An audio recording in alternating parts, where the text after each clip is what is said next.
नमस्कार। आज हमारे साथ लखनऊ विश्वविद्यालय के प्रोफेसर रविकांत जी हैं। मैंने रविकांत जी को आज उनकी उम्र देखकर बुलाया है, क्योंकि रविकांत जी की उम्र ऐसी है कि उन्होंने अमृतकाल भी देखा है और पाषाण काल भी देखा है। तो प्रोफेसर रविकांत जी, आपने बड़े बड़े लोगों को पढ़ाया है, लेकिन पहली बार आपने खुद गोदी मीडिया, ये जो शब्द है, इसके बारे में कब पढ़ा? बताइए रविकांत जी, आपने ये जो गोदी मीडिया है, ये शब्द सबसे पहले कब पढ़ा?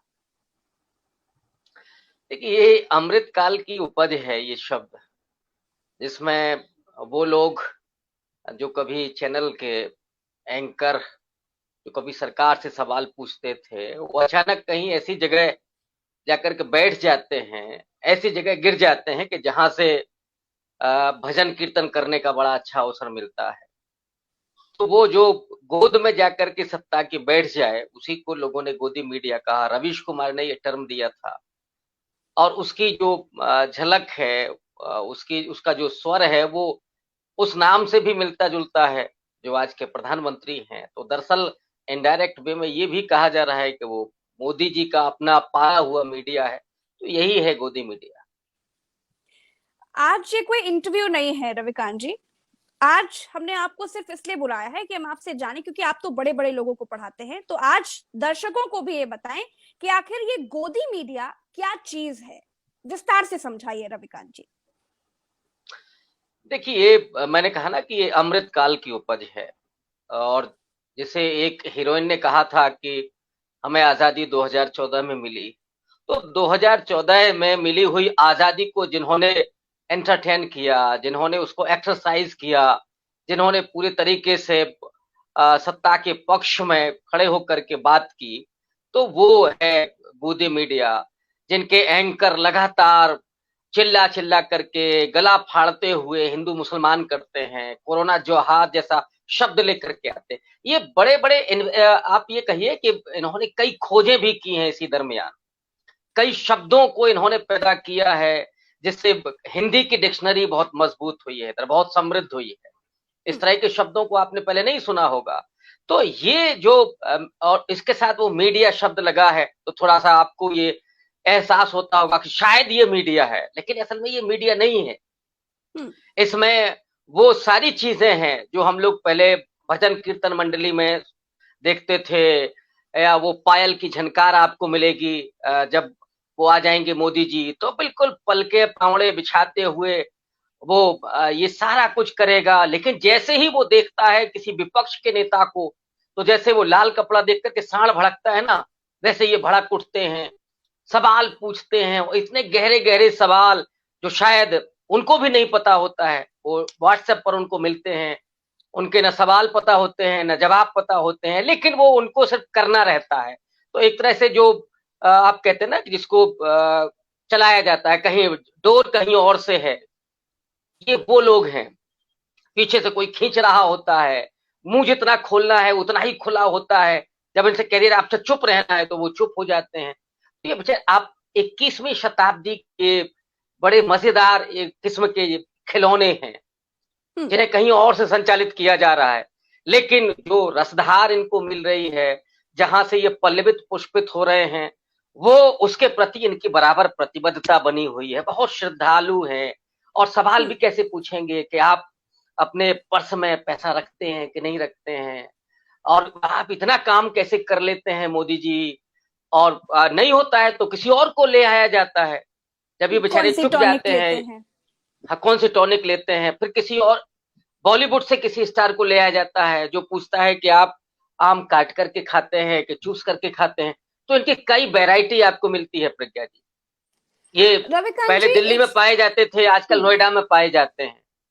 ओहो, एक सवाल ये भी है कि आप कभी किसी गोदी एंकर को जब देखेंगे तो उसकी पहचान कैसे करेंगे? हमारे स्टूडेंट्स को आज ये भी जानने की बहुत जरूरत है। तो आज आप इस पाठशाला के जो दर्शक हैं, जो स्टूडेंट्स हैं, उनको ये भी बताएं कि कैसे पहचान करें गोदी एंकर की। देखिए प्रज्ञा जी, जैसे ही आप देखेंगे तो वो सजे धजे बिल्कुल पूरे बैंड बाजा बारात में जैसे लोग आते हैं ना, वैसे आपको दिखेंगे। और जिनके चारों तरफ एक आभा मंडल होगा, वो आभा मंडल वही होगा मोदी जी वाला। जैसे मोदी जी दिव्य पुरुष हैं, महापुरुष हैं, वैसे ही ये पूरा दिव्य मंडल इनके आसपास, आपके चेहरे के आसपास दिखाई पड़ेगा। जो अपने ही रंग में होते हैं और आते ही वो गला फाड़ना शुरू कर देते हैं, वो सवाल पूछना शुरू कर देते हैं और जैसे ही आप कुछ ऐसा सवाल पूछते हैं जिससे मोदी जी को थोड़ा-सा दिक्कत हो तो वो तुरंत आप माइक हटा लेंगे। ये उसी तरह के लोग हैं, बड़ा बड़ा मज़ेदार है और मुझे लगता है कि मैं क्या पहचानूँ, सारे लोग पहचानते हैं। आजकल लोग हूट करते हैं इनको, देख कर के बड़ा तालियाँ बजाते हैं, बड़े अच्छे लगते हैं। पहले दरअसल जो मीडिया के लोग होते थे, पहले उनका सम्मान होता था। आजकल उनके लिए तालियाँ बजाई जाती हैं, हूटिंग होती है, एक नए किस्म का सम्मान लोगों ने इजाद किया है उनके लिए। गोदी मीडिया के लिए स्पेशल है। आप लिख लेंगे तो आपको लोग सैल्यूट करेंगे, आपको नाम लेकर के बुलाएँगे। इनको नहीं बुलाया जाता, इनको गोदी मीडिया सिर्फ कहा जाता है, वही समझ लेते हैं, मुड़ के वो देखेंगे भी। कई बार ये होता है कि ज़बान फिसलती नहीं है, वो कई बार सही बोल जाते हैं। जैसे एक है, मैं नाम ही ले लेता हूँ, अंजना वो मोदी बोल जाती हैं वो। तो वो खुद में ही भूल जाती हैं कि असल में वो हैं क्या, अंजना ओम कश्यप हैं कि अंजना ओम मोदी हैं। तो दरअसल ये पूरे तरह के सपने में भी उन्हें मोदी जी नज़र आते हैं, कल्पना करने में भी मोदी जी नज़र आते हैं। पूरा आभा मंडल वही दिखाई पड़ता है, तो ऐसे आप उनको पहचान सकते हैं। लाल, हरे, पीले कैमरे के साथ, माइक के साथ वो आपको दिखेंगे उछलते-कूदते हुए, एकदम मंत्रमुग्ध कर देने वाले दृश्यों के साथ, वो सारा जुमलेबाज़ी, ये सब आपको दिखेगी। लोग पहचान लेते, बड़े आसानी से पहचान लेते हैं। एक अच्छा गोदी एंकर बनने के लिए क्या गुण चाहिए रविकांत सर? आप जितनी अच्छी थेथराई कर लेते हो, जितना हिंदू मुसलमान पे डिबेट कर लेते हो, आपको लाख गालियां मिले फिर भी आप मुस्कुरा लेते हो और कहीं मोदी जी का नाम भी कान में पड़ जाए तो आप बिछ जाते हो और अगर सामने आ जाए तब तो फिर साष्टांग कर लेते हो और अपने आका के प्रति आपकी पूरी प्रतिबद्धता हो और ये पूरे भक्ति भाव में डूबे हुए हो, जनता से कोई लेना देना ना हो, रेप हो रहे हो, चाहे महंगाई हो, चाहे कोई और बेकारी हो, नौजवान भटक रहा हो, ये सब दृश्य आपको दिखाई ना पड़ते हो, आपको वो हाथरस की बेटी ना दिखाई पड़ती हो, आपकी मणिपुर की वो महिलाएं ना दिखाई पड़ती हो, वो महिला गोदी मीडिया की मैं बात कर रहा हूँ। तो जहां वो बहनापे का भाव जो कभी होता था, मातृत्व का भाव होता था, वो सब गायब हो चुका हो और आप जितनी अच्छी बटरिंग कर लेते हो, जितनी अच्छी चापलूसी कर लेते हो, जितनी अच्छी लच्छेदार भाषा बोल लेते हो, ये गुण है गोदी मीडिया का एंकर बनने के लिए। और आपने जो आपकी नैतिकता है, जो पत्रकारिता का जो पूरा नियम है, जो उसकी एक डिग्निटी है, वो सब आप भूल गए हो। आपकी आंखों में पानी ना हो, आपके होठों पर सिर्फ मुस्कान हो, गालों पर लाली हो, ये एक उसकी बढ़िया से करीने से कढ़े हुए बाल हों, ये सब है। और कई बार तो ऐसा भी देखा गया है कि शक्ल और सूरत भी बड़ी अच्छी बनाई ली जाती है। एक है एंकर, अगर आप उनको विदाउट मेकअप देख लें तो पता नहीं कैसा लोग कमेंट करते हैं। मैं तो उनको उसी भाव से देखता हूँ कि वो मीडिया के अच्छे एंकर हैं, मैं उनका सम्मान करता हूँ। लेकिन लोग कई तरह के कमेंट करते हैं कि साहब इसमें देखेंगे तो आप क्या दिखेगा, इसमें देखेंगे तो क्या दिखेगा।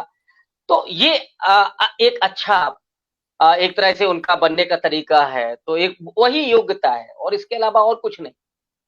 अच्छा, गोदी मीडिया को सुधारने के लिए क्या कदम उठाए जा सकते हैं रविकांत जी?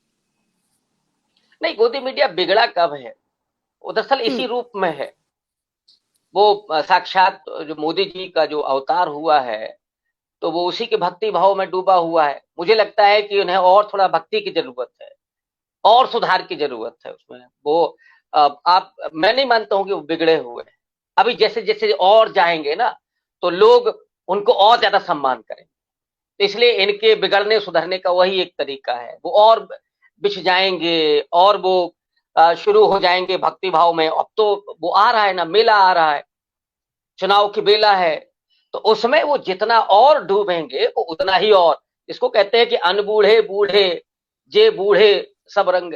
तो ये जितना डूबते जाते हैं, ये उतना ही उतराते जाते हैं। ये हिंदी की कविता है।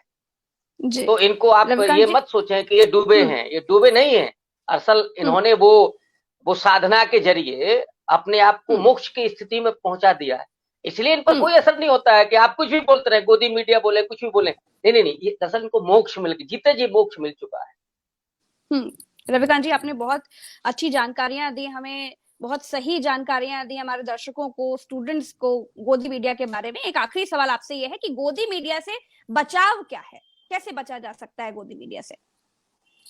अब देखिए, उदयनिधि स्टालिन की तरह मैं ये भी नहीं कहूंगा कि भाई ये तो डेंगू और मलेरिया की तरह हैं। तो इनका बचाव नहीं, किसी छिड़काव विड़काव की जरूरत नहीं है। जब ये टेलीविजन पर आए तो आप 2 अगरबत्ती इनको दिखाएं, वॉल्यूम बंद कर दें, तो दर्शन इनके मात्र करें, तो उससे आपको वो सारा कुछ ज्ञान प्राप्त हो जाएगा। बाकी ज्ञान है वो व्हाट्सएप यूनिवर्सिटी पर मिल जाता है। तो इनका बचाव नहीं, इनकी वंदना करना, इनकी पूजा करना, इनकी आरती उतारना, बस इनको सुनना नहीं। तो आपके भीतर वो संक्रमण नहीं होगा जो ये चाहते हैं। यही इनका बचाव उपाव, सब कुछ यही है। लेकिन मैं इनके प्रति बहुत श्रद्धा रखता हूं, इसलिए मैं लोगों से भी कह रहा हूं कि आप बड़ा भक्ति भाव के साथ, बस सुने नहीं, आप इनकी आरती उतारें तो ज्यादा अच्छा है। वो यही चाहते, दूसरे उन महामानव की उतारते हैं, हमारे लिए यही है, तो आप इनकी आरती उतारें, बस इनको सुने नहीं। मेरी यही इल्तिजा है, यही प्रार्थना है आप लोगों से। जी, बहुत बहुत शुक्रिया रविकांत जी।